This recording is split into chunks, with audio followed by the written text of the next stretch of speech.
anyways. But anyways, chat, what I was saying was, this one's a little bit different. This one's called Evil Dad Realizes Cops Found His Disturbing Secret. Now, we could have watched a different one, but chat, this one sounds interesting. So bear with me. Let's go ahead and get into the video. She's not back yet? You mind if we take a look in her bedroom? Has she ever disappeared before? She's didn't leave without permission. She doesn't not text me when I text her. What does she normally take with her when she leaves? A book bag, her phone. Her phone's not in here. Not that I've found. She didn't talk to you with that mom around. Arguing here last night, or I mean the night before, anything, any reason she would leave? No. Okay. There's a rumor going around, people telling us that she was afraid to come home. This is the moment Andy McCauley realized police were on his trail. Just hours earlier, his girlfriend's daughter, Riley Crossman, suddenly went radio silent, and police were quickly called to come and investigate. At first glance, it looked just like a messy teenager's bed. Now let's be for real. Did she really make her bedroom like that? Or was it the parents? And what icks me the most, chat, is a parent that don't like their kids. To the point where, like they just don't have no type of respect for them. I hate that.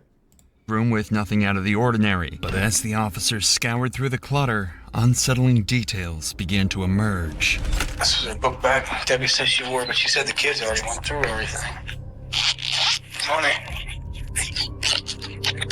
Squaddy. They would find items that a teenager might typically take if they were planning to run away, but as they begin to look even more, they start to notice blood.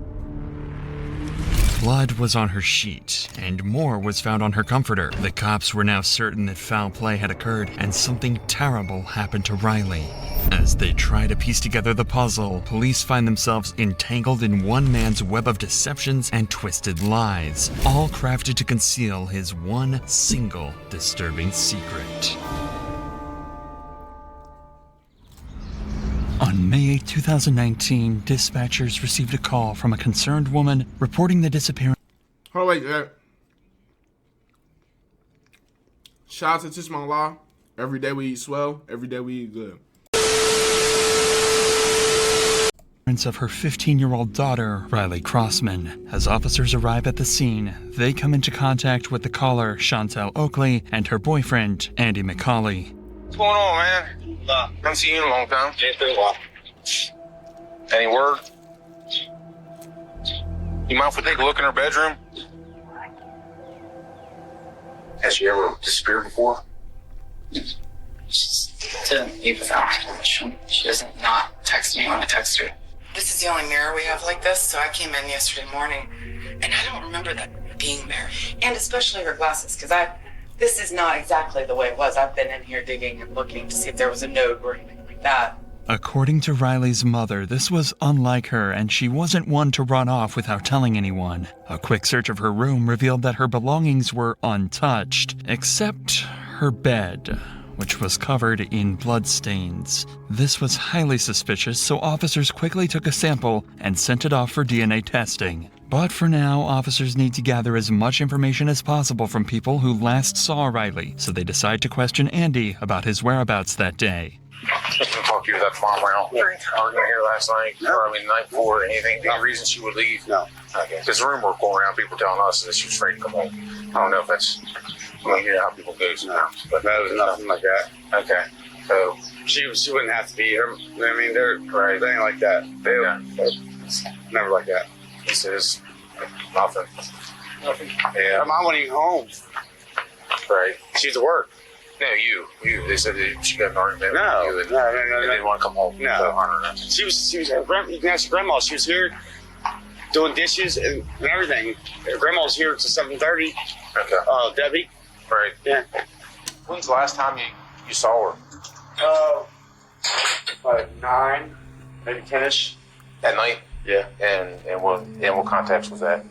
She was here in the house. She went to bed probably. Well, I don't know what time she went to bed, but she was. All the kids were in the room by like 9:30. 9:30. Did you see her leave in the morning? No, I left at 4 o'clock in the morning. Left at 5. Okay. Go to work. According to family and friends, Andy was never an early riser. In fact, when police interviewed one of his colleagues, Johnny, he stated that he had to go to his house and repeatedly call him to wake him up. But on this particular day, things were different. I'll call him and see if he's up. So that morning, do you remember if you called him or he called you? Wednesday morning. I want to say he called.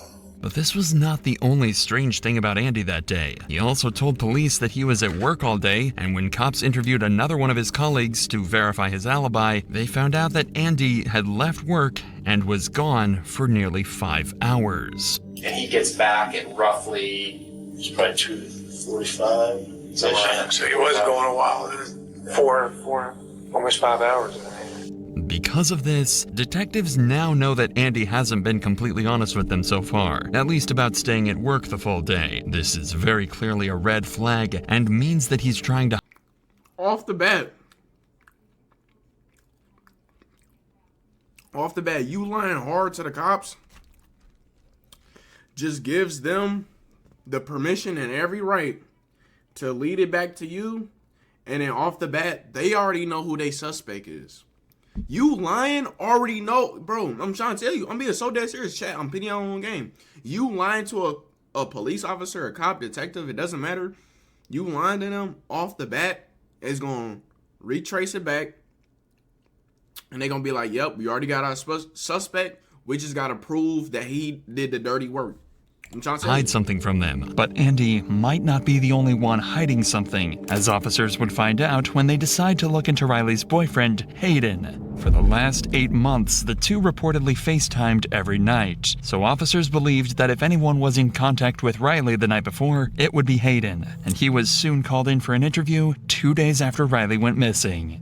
Can you just tell us when you were last FaceTiming? I was actually talking to her about the DC trip that was going on. And do you know exactly what time? 10:30-ish. On the night of Riley's disappearance, it just so happened that Hayden deleted all his messages with Riley because he did not want his mother seeing them. This is why detectives could tell that Hayden knows something, but because of his mother's defensiveness, he's unable to speak his mind. I told him before not to delete his messages, but he isn't having deleting everything. What do you know about her mom's lifestyle? Or what their relationship? I don't really know much about mom. I feel like she just isn't a responsible person. She'll just let her do whatever she wants. They had a dance, and she was wearing this short dress. She let her walk to the school by herself in this short dress. It's at night. Riley had way too much freedom. Although this interview was not too fruitful, it pushed Hayden to come forward with a crucial piece of evidence afterwards. A series of disturbing text messages that Riley sent to him the night before she disappeared, saying that Andy was in her room and that she was scared. Immediately, all suspicion was further confirmed around Andy, and officers would later use this information to piece together this dark puzzle. But for now, finding out Andy's actual whereabouts and what really happened during the 5 hours that Riley was missing is crucial to the investigation, and the reason why Andy would be called in for questioning. I just talked to Johnny, right? Saw him leaving. Okay. Would you be surprised if you told me something completely different? Maybe. Job site down to Red Hill. Oh yeah. Oh, I'm sorry. We did go to. I'm sorry. We did. You're right. Okay. You're right. We did go to and did a shell. How long were you there at Red Hill? Like the rest of the day. Okay. The rest of the day. Okay. Were you at that house the entire time fixing the shelves? No. Okay. Where were you at? I was at the other house. Okay. I went and got some more drugs. If Andy was off doing illegal drugs during those 5 missing hours, then that could possibly explain why he didn't initially tell the cops the truth about where he had been all day. But this also could just be his way of trying to distract the police by bringing their attention to something else. At this point, detectives know that Andy is desperate to give them an alternate alibi, and his drug story could possibly be true. So to cross-check, they would call in Johnny again. Johnny had a history of drug use, and the two would often do cocaine together, so he can easily substantiate or discredit Andy's account. Would you say that there was enough to still do another line each? Oh yeah. A couple lines each? Oh yeah. Okay. Y'all used to do Together Gang? And it's crazy because there's 2 ways you can do it, chat. you can, or you can, like, come on, gang. So you wouldn't have to. You didn't need any more coke. No. So now, Andy's story about going to get more drugs isn't adding up. His colleague had already told the cops that they had more than enough cocaine to get them through the rest of the day, so there would be no reason for them to go get more drugs. It's a GG's. GG's. Realizing that Andy has been lying, the police decide it's time to confront him and get to the bottom of his deception. What if I told you that I know you weren't that Snowco, and you didn't buy drugs off anybody that day? See what I'm getting at? We went from this story to this story, now we're gonna get a third story. This is one of these times you really need to think of what you're telling me. Okay, because you're not being honest. Remember what I told you about being honest and I'm not going to just throw shit at you? I know you weren't there. I know you didn't buy drugs off your cousin, and I know you didn't use them in that parking lot that day. Where did you go when you left? Went to my house to get the drugs. Okay. I already had them in my house. Okay. I already told Chantel. I still want to tell you I had them in my house. So you go back home, you use your drugs, and then you go back to work, and then what? Considering the discrepancies in each version of the story he tells officers, there is more than enough reason for officers to not trust Andy, like they would express. I'm just telling you the whole part about you being honest. I'm being honest with you. I've been honest with you. I told you the shit that I didn't even want to tell you. Okay. You're being somewhat honest. I mean, we're doing some polling to get some information about some drug activity, which to us, I don't even give two shits about. But yet we're having trouble pulling that out of you. Because I was worried about it. The names out there. Okay, and I told you I don't care about that. I didn't say that. You told us about the drug activity, 2 nights ago? I did. Did I arrest you for it? Your names or anything? The main reason for detectives pressuring Andy like this is because a record of his movements is crucial for this investigation. Usually law enforcement can just track a suspect's movements using their phone, but in Andy's case, he had supposedly left it at home the day that Riley went missing. Knowing that the more leniency detectives show to Andy, the bolder he would become in giving shady alibis, detectives decide to ramp up the intensity of the conversation, even more to make Andy nervous and slip up about his real whereabouts. The further along this is, whatever happens, and whoever did this to her, the worse off it gets for that person too. Yes, hope so. She was probably taken out of that house by somebody. Yeah, I feel something. He said, yes, hope so. That dude saying, yes, hope so to himself. He want the worst for himself behind them bars. They're taking it that way, I feel, because she'd be on by now. She wouldn't be her mom. She was taken from that house, is what I'm saying. She didn't wander off. She didn't pack a bag and take her clothes, take her glasses, take a cell phone charger, take all of her money. She had most of her money. Someone's going to go. Her money was still in the book bag. Yeah. So like I said, if someone's going to run away or do something, they're going to make a little bit better effort, even for a 15-year-old. I agree. For a 15-year-old kid, they're going to at least have. And this is where he messed up at. Because if he wanted to make something seem so secrecy, he didn't do nothing. Gang.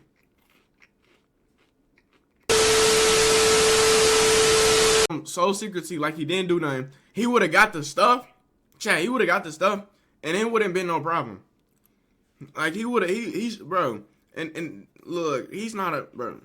I'm not even finna say no. At the end of the day, he's dumb, retarded. Should never even did that in the first place. The necessities. Even after explicitly What's you doing that to a girl for? stating the absurdity of the situation, Andy seems as calm as ever and won't crack about where he really was. But even in this situation, detectives have one piece of evidence that would cause the pressure to mount on Andy: the texts that Hayden had showed them. Once confronted with these, Andy's behavior changes immediately. What if I told you her last text to her boyfriend were saying, don't talk, because she still has the FaceTime on? Andy's in here. I'm afraid. That's what it said. What if I told you that? I would say that's crazy. I can put my hand on the Bible and tell you I saw those texts today. Well, I like to see him because I knew probably he was scared of me. I know she was. Not only that, she said you were in here and she was in her bedroom because the FaceTime was still on. I was never in her room. That's not what she's saying. I don't go in her room. Andy, I'm not lying to you. I was not in her room, for one. And for two, your kid's not scared of her. There's no reason for her to be scared of me. I've been there for.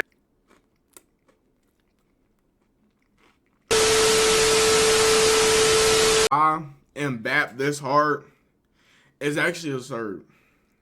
Cause gang, why would kids, well, your kids or your girlfriend's kids be scared of you for no reason?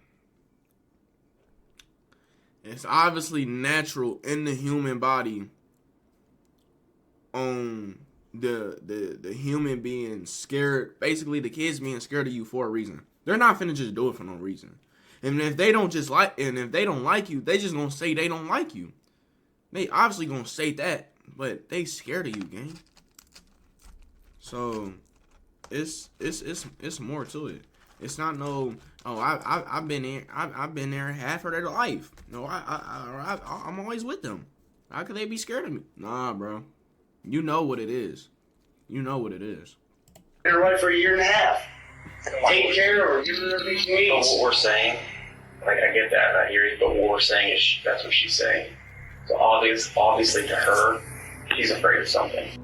The walls are closing in on Andy quickly, and he's no longer able to keep up with his lies. He can't think of any possible reason why Riley would be afraid of him, or any explanation for why she would have sent her boyfriend those texts. There's no way. There's no way. You can ask your mother. Her mother will tell you that it's not true. There's no I'm way. telling you, I read that with my own eyes today. I don't know. I know. So you see where that puts us. Yeah, I understand, but the kid's not scared of me. I don't understand how you guys can say that. Despite the damning physical evidence, Andy continues to insist that there was no reason that Riley would have been afraid of him. Perhaps he thinks that if he denies this enough times, the cops will simply move on. That she's not. That's your grandmother. That's what she is saying. She's saying that's why we're saying that. We don't know what goes on behind closed doors when, you know, you and Chantel are there, or Chantel and Riley are there, or we don't know. Okay? But obviously, in her mind, she's afraid of you. Yeah. Would you agree it doesn't make sense? It doesn't make sense at all. So does she have any reason to say that? No. Then why would she say that? Oh, no. At this point, the cops have given Andy an opportunity to come up with... First of all, chat, look at his cut. Look at his beard. Look at his whole head shape. Look at his build. Just look at him in general. He looked like the suspect. Yo, cops, put him behind bars. Any sort of explanation at all, or even a lie. This would have been his chance to point towards something that may have happened in the past, even as simple as a disagreement between the two of them, as a possible reason Riley would have written these things. But Andy is not taking the bait. Is she vindictful towards you? Does she hate you? No, she don't hate me. She loves me. That's what I'm asking you. I don't know that. Does she argue with you? No, ever. We have never cuss at you, curse you out, nothing. Never, nothing. A year and a half, nothing. Okay, so it sounds like to me she does love you so heartedly. Yes. Okay, so why would she say that? I don't know. A year and a half, we have not had one conflict. Okay. Me and the boy, yeah, we have. Okay, but there's never been anything, like you said, a year and a half, or the last several weeks, several months, several days, nothing that's, you're like, oh yeah, I forgot about that one time she wanted this, and I told her no. Maybe she got mad, and she's nothing. The ad had to be. All else failing, Andy would attempt to try and convince the cops that he shares the same sentiments as them. But you see where that puts us, right? Yeah, I understand. I understand what you guys are. I'm not mad that you guys are doing your job. I mean, that's the last message he has from her. I'm not mad that you guys are doing your job. I know you're doing your job, but there's nothing I can think of. You want us to do our job. That's what we're doing. I'm asking your job. I'm not mad. You guys don't. Guys, I think he's a little pissed off, but nothing. There's nothing I can think of. She would be mad at me for, or she would be upset with me, or scared of me, or anything with me. You didn't go in that room? No. She still had FaceTime one too. Okay, well, I wasn't in that room. The cops lacked probable cause at this time to arrest Andy, but there is one piece of evidence that is about to change the course of this entire investigation. It was around this time that the lab results on that blood sample would finally return, and it would be an exact match to Andy's DNA. But that's not all. They also learned that the blood they tested was also mixed with saliva. This made the cops suspect that Riley's face may have been forced into the pillow in an attempt to keep her from screaming. This is an important development, but they still haven't located Riley, and they need to find more information about where Andy was during those 5 missing hours. Luckily though, all of that can be answered in the CCTV footage that captured all of Andy's movements. There were cameras attached to a nearby high school that captured Andy McCauley leaving his work site. That was the starting point of the investigation for the cops. They knew the direction of his travel, including the facts that he was on Route 9. An eyewitness who knew what Andy's vehicle looked like was able to confirm that she saw his truck backed up into the driveway of Riley's home in the middle of the day when he should have been at work. At this point, the cops believe that Andy killed Riley during the late night or early morning hours, likely to keep her from screaming while he assaulted her. They believe he then hid her body in the bedroom until everyone left, and then later returned to the house when it was empty to pick up her body and dispose of it. Using CCTV footage to guide them, and with the help of police canines trained to pick up Riley's scent, they search a nearby mountainous area. Them canines there, clutch, they tragically find Riley's decomposing body left in a secluded area. While this is the outcome that nobody wanted, it marks the turning point in the case. Near where Riley's body is found, there are several unique-looking screws discovered. These are the same screws that were located when the cops had searched Andy's vehicle the day previously. This is even further evidence that solidified the case against him, and 8 days after the discovery of Riley's body, Andy is arrested and charged with her murder. He pleaded not guilty.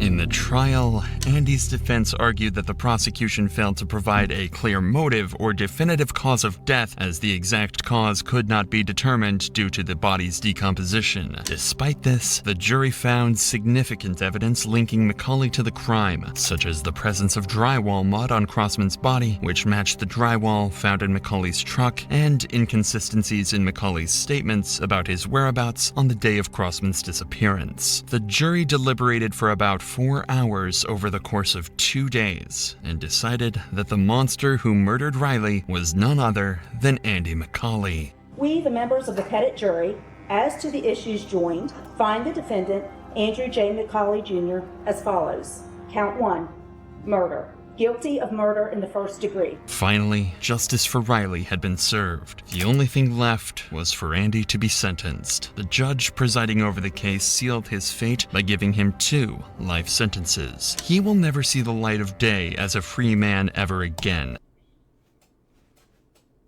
2 life sentences? Dang! Oh my gosh! Oh my gosh! 2 life sentences? Oh my gosh! Oh my gosh!